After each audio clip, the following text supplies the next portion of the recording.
When I was a young adult, I had choices to make just like everybody else, and I sought God's help, or I thought I did. Like, I talked to Him about my decisions, I asked Him for input, and I wasn't rooted in faith, in my faith. So when the winds came, meaning when it was time for me to make choices that I didn't want to make, I didn't stand strong. And after that point, I knew I had deliberately disobeyed God, and I felt that was like basically grounds for the unforgivable sin. And so after that, I just had this despair and shame and guilt hanging over my head. And I believed the lies that I was no longer good enough, or I believed I was no longer good enough. And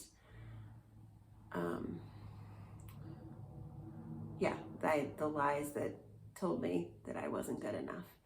And so I couldn't even accept myself. And my whole demeanor, persona changed. Like, I was no longer the readily forgiving, dare I say, happy-go-lucky. I was no longer like, I don't know, like before that, I just was very lighthearted, extrovert, able to, pretty much able to handle anything that came my way. Not that I was perfect, but I kind of just took it in stride. And after that, everything was a big deal. Just, I would get offended. I would feel hurt. I mean, I did my best. I think I hid it. I think I did an okay job of hiding it. Like, I don't think it was super obvious or anything. But I was still, there was a big change inside of me, and I was no longer able to cope easily. And I know that some of you struggle through that. And I also know that it's not as easy as someone telling you, oh, but the Bible says. Like, I know. And there's a difference between, when somebody tells you something that you're like, but really? Like, actually yesterday I was at the deli, the grocery store, and I had missed my number, and the lady I just bumped in at the very next one, and she was like, you have to go to the end of the line. And mind you, it was like, there were just so many people, and I had literally done my entire grocery shopping, and there were still there was still numbers coming. I still had to wait, and I ran to go get one thing because I thought I had time, and another worker came at that time, so I missed my number. Anyway, when I got there, the worker, she was like, oh, you have to go to the end of the line. And I was just like, are you serious? When you don't really believe something, which she was totally joking with me. But anyway,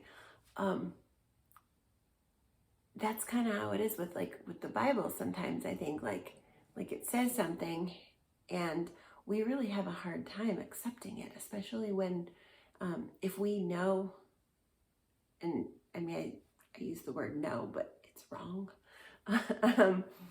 But if we know, if we think we know, we have this feeling, and we truly believe, as I did, okay, I believed, but I had deliberately disobeyed Him.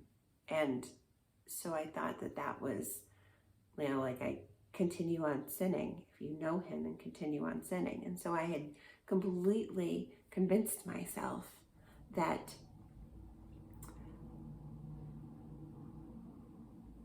that I had sinned too far. And it took God talking to me and telling me,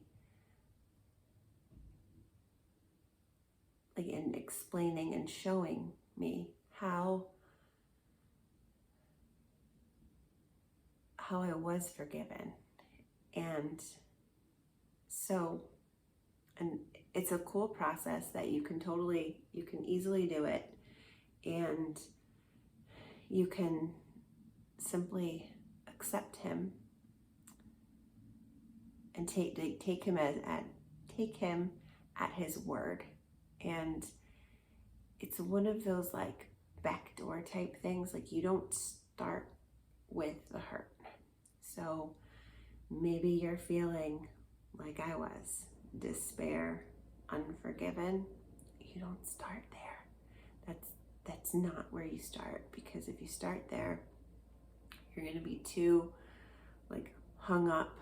Like, basically when I would read the Bible, I would look for a way, and depending on the mood I was in, I would either be looking for an out, or like something that would say, yeah, it's okay, you're forgiven still.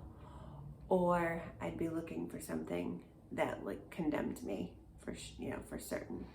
And usually if I was looking for an out, I was super, super, super particular. Like, it had to meet everything, even though like the Bible does say we're forgiven, it still wasn't enough for me. Not until God got into my heart and changed my heart. And so you start by just focusing on him and like, it was one day he just kind of spoke to me like, well, who do I say I am? And I don't know if I wrote down like he's strong or he's the creator, something like that, something totally neutral. And so I wrote down like what he says about me, or no, excuse me. I wrote down what the Bible says about him. And so I would write down like, he's the creator, he's strong. And then I would even find Bible verses. I mean, it's easy enough to do. It might sound daunting. Literally just open up a Google search or some kind of search engine and throw in verses about whatever you picked. Like Bible verses about God's strength, Bible verses about God being powerful, Bible verses about God being the creator. And I focused on that. And from there I went on to, well, what does he say about me? So after I looked at those, I went on to, what does he say about me? And again, I kept the focus off of the bad things, so to speak, and I put it on the good things, meaning in terms of me. I know oftentimes when I think of like, well, what does God say about me? I think of, oh, well, he created me to do this. He created me to be kind to others, to love others, to care for others. And instead of that, I kind of flipped it onto like the being. So God says that he created me so that he could love me. That was why he created me. He wanted somebody to love. And he just had so much love inside of him that he wanted to make somebody that he could love. Like getting a pet or a child. You got them so that you can love them. And that's why he made me. And so only from there, after that all settled in, I went on to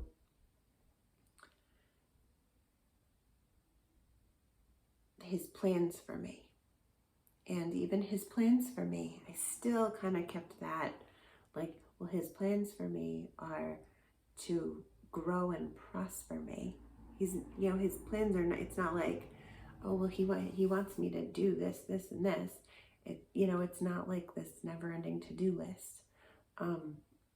He has good plans for us. And so for me, I try to keep the focus off of the bad things, like the things that, the things that required me to do something. Because as a busy mom, like, one more thing was just too much, like it just felt like I was in the season of life where I felt that everybody had something for me to do. I was just like, I don't want to do anything. I just want to sit and chill. Like, I don't want to do anything. And so I really just focused on who he is, what he says about me, and his good plans for me. Being mindful of my needs, if that makes sense. So anyway, this one was a bit longer, but I hope it was helpful. And please put something in the comments if you have any further questions. If you liked this, just let me give me some feedback. Let me know if this was helpful. And feel free to share it with anybody that you think might be struggling with this. And oftentimes I think it's women in the church that, they're busy doing, and they don't stop. And even though they might be doing a Bible study, and it still just doesn't settle in sometimes. So if it was helpful, let me know, or if it wasn't, let me know. And we'll talk to you later. Bye.